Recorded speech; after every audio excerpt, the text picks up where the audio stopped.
Hey guys, what's going on? I hope you're all doing well. Welcome back to episode 49 of CCO Complete Client Overview. Today I'm going to be taking a look at the Temple client. A little while back someone posted a review request for this client in my Discord server.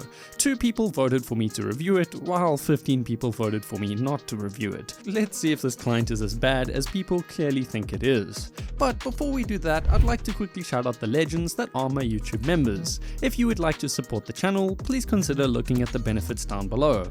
All of your support helps more than you know, so thank you. So for those of you who have not heard about the Temple client, it is a free and open source client from GitHub, made for Minecraft 1.12.2. And I know what you are thinking right now, 1.12.2, who cares? And honestly, I get it, 1.12.2 is kind of dead now that most servers have updated to 1.20 plus. But there are still a few people who use 1.12.2 clients, and this video is dedicated to you guys. For those of you that only play on the latest versions, I have some good news. The Temple client devs confirmed that they are currently working on porting the client over to 1.20. Later on, when this 1.20 version of Temple client is released, I'll have to make another review, so stay tuned for that. In the meantime, let's see what the Temple client has to offer. Temple client can be found both on GitHub and on its own custom website. The GitHub has a nice clean setup and the devs are seemingly very active, with new commits being pushed every few days and new releases being published every few weeks. The custom website is also very clean looking, with links to the client's official Discord server, GitHub, and a nice looking FAQ page. This is good to see, and I'm sure it will be handy for new Temple client users. At the bottom of the homepage you can download the client, or you can purchase a cape. It's kind of funny that Apple Pay, Google Pay, and other payment platforms are listed here, yet when trying to purchase a cape, only PayPal is accepted. Speaking of downloading the client, as I just said, you can download the client from their homepage. I like that there's a version selector here, this makes things nice and easy. Or alternatively, you can download the jar file from the official GitHub, or even build the client yourself if you know how to. Once you have the Temple client jar file, place it in your mods folder and run Forge for Minecraft 1.12.2, and just like that you are now using the Temple client.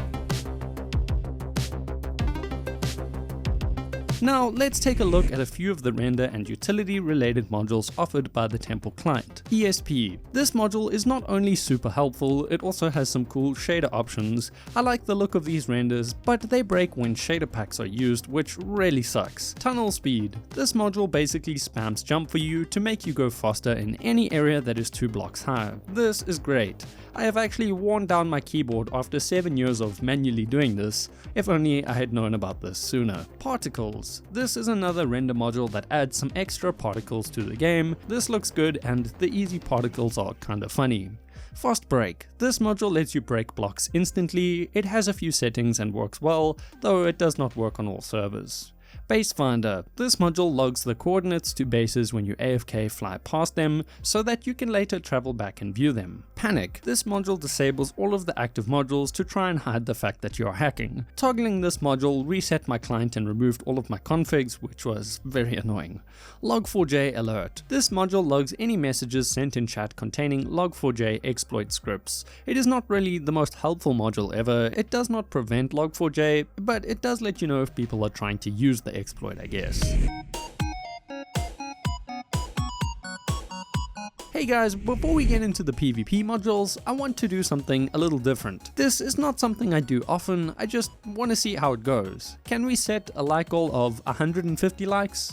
Thanks for all of the support, let's take a look at the PvP modules. Aura. This module has a lot of settings. If configured correctly, it works well, attacking anyone nearby. Auto Crystal. This module has a surprising amount of settings. It honestly worked a lot better than I was expecting. It is not the most powerful auto crystal that I've ever used, but it honestly isn't bad. No Render. This module lets you remove certain game renders to make PvP more enjoyable. There is no explosion particles option though, and and this means that you have to manually disable these particles through Optifine settings, which kind of sucks. Offhand, this module works, but it lacks a lot of settings. In my opinion, they should refine this module, add more settings, and add the separate auto totem module as an option within this module to reduce bloat. Surround. This module was updated while I was creating this review. The previous version worked, but it wasn't the greatest. Thankfully, the update made it much better, though the module still lacks different modes. Auto trap. This module has a few settings, but it did not work so well for me.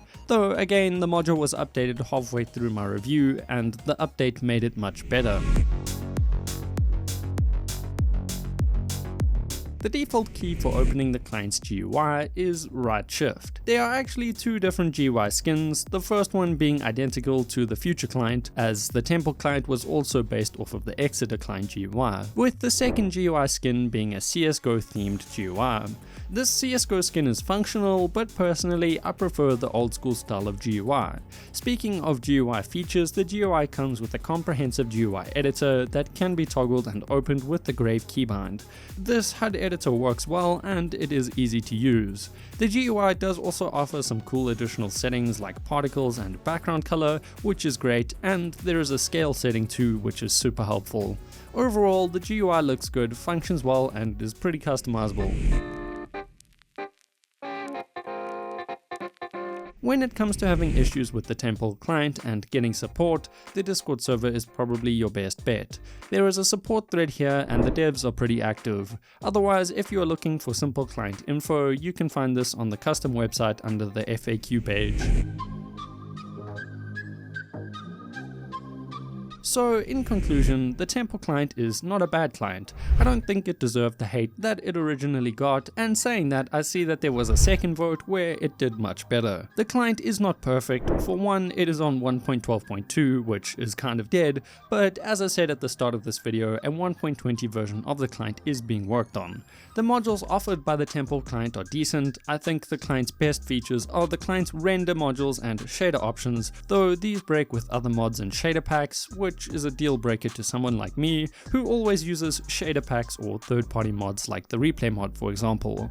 Though with that said, everything does work and most of the modules offered a decent amount of settings. I just wish the client had more modules. Looking at the GUI, you can see that the client lacks features, though this is something that can quite easily be fixed with time. As always, there's a link to download the temple client in the description down below for anyone that would like to try this client. Anyways, that has been my review of the temple client. I'd love to know your thoughts in the comments down below. Have any of you used this client? I read and reply to all of the comments, so do let me know. Thanks for watching. I have been your boy KiLAB. Peace in the Middle East.